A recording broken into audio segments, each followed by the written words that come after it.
we have a really cool guest here with us. His name is Jose Talamantes, and he is a mathematician. I went to St. Mary's University for a while, and then I came over here to the University of Texas El Paso, started taking some graduate level courses on math. The more you go into it, the more philosophical it feels, you know. Hey, perfect.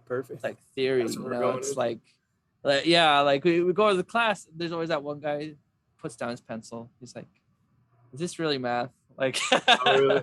Yeah. why are we talking so much? Like, why do I have paragraphs in my notebook? You know, Oh, and so no it's numbers. the math Yeah. turns more into words than numbers. Yeah, it just doesn't. Ooh, But like, almost it's like just if it wants to communicate. Why do you think it tends to go into philosophy? you'd imagine mathematics just being hardcore concrete, you know, like especially with its rules and all that, you know. But what it really does is taking an observation of the things around you and trying to make them like make sense, or it's either making sense out of the things around you or internally us creating things that supposedly this world comprises of, you know. It's just the universe around us. There's just so many arguments around mathematics. I can't really Even the most basic things like counting how many rocks are in front of me right now, like caveman times, like I need, for whatever reason, I need this many rocks or whatever, you know. yeah. But just like I can see how it would stem from observation of physical objects in our environment,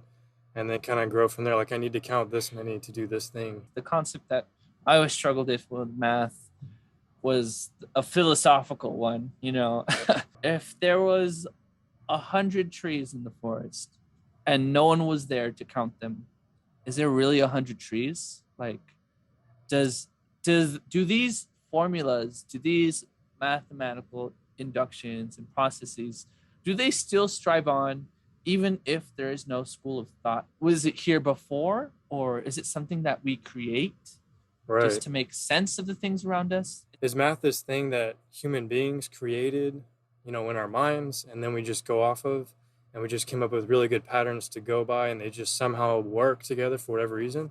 Or is math something that we discover that's occurring in nature, that's occurring naturally in the environment, in the universe, and is something that we're discovering? I by no means know everything that's out there, you know. And that's the exciting thing about studying math. So there's been a record of mathematicians, like quite a few mathematicians who created math equations, right? They created these math equations because they're basically, a good mathematician is just someone who's good at dancing with numbers, basically playing with numbers, you know, like a little kid playing with like Legos, you know, just they gave it to me and now I'm just messing around with it. And a lot of the mathematicians, like there's a big record of them that like they've come up with like crazy theories, like crazy formulas, and then they point at it and they're like, this is useless. I had fun with it and it's there and it's math, but it has nothing to do with anything. But then like years later, modern technology comes in, they review those formulas and surprise, surprise, a lot of them, they have a big impact in our life. One of the first minds, she created the basis of like automation, you know, or like a computer program. Basically, she thought of the idea of a computer program through math formulas, and like her thesis was just around that. But she, at the end of the day, she's like, this is, it's not gonna help me. It's cool, but it doesn't do anything. But it helps us right now, you know, like all those things. Another thing is cancer research. How like some mathematicians are just very unknown, like just like their formulas boom clicked with like the machinery that we use to like study cancer and such. The universe is like comes together, the natural laws and all this stuff. Like it's just it adds, like it just makes sense, but like they didn't see it. It just so happens that those patterns coincided with reality, you know. Something like the Fibonacci sequence being found in throughout nature in terms of the pattern of the sequence, found in like the spiral kind of pattern, being found in like seashells, being found in the ear, or the eye, all kinds of different things in nature. And yeah, it makes you wonder, is it something we're discovering in nature? I even heard someone say that they were finding almost like something similar to a computer program in the universe or something like that. Like a way of nature trying to speak to us in a logical sense, right? Or in a natural sense, Yeah, just trying to tell us something of how nature was built by exactly.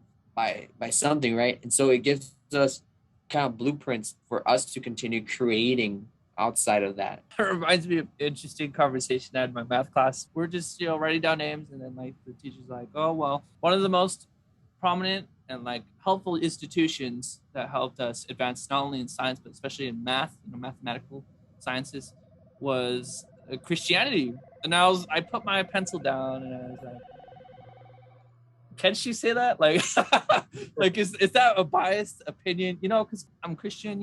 I mean, I'm all for it, but like educational standpoint, you have to like separate.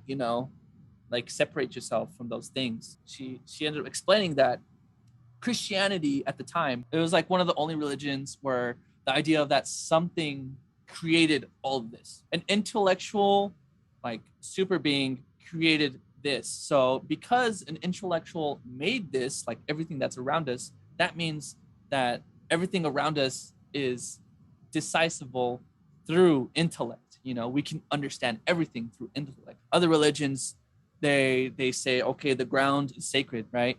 So if the ground's sacred, you can't mess with the ground, right? If the trees are sacred, you can't tear up the trees and start like studying them. But if it was intended to be created by an intellectual being, then it would be okay. And it just opened my eyes. I was like, wow, like Christianity, it led to, being able to like think further, to a greater school of thought. They say that mathematics is, a universal language for, in all countries. One person would argue that, we're like we said, we find math occurring naturally in nature. So, it's kind of like embedded in nature, and we're discovering it. And the other side would argue, well, you're just seeing a pattern because you want to see a pattern. That's what the skeptic was saying. Like, you're just seeing what you want to see. How would you respond to that, Talamantes? You can't say one's absolutely right and one's absolutely wrong. Both people bring very valid arguments to the table. And whenever we've had debates in class, a big part that people bring up is that math is imperfect. So why are we studying it? Because I'm sure you guys know, like, there's paradoxes, right? You get like an equation, right? And you say this works for everything, right? And it just takes one jerk. It takes one example to be like, no, it doesn't work. And then it just falls apart, right? Crumbles. Well, yeah. Well, the funny thing about mathematics is that a lot of equations and a lot of theorems, they have whole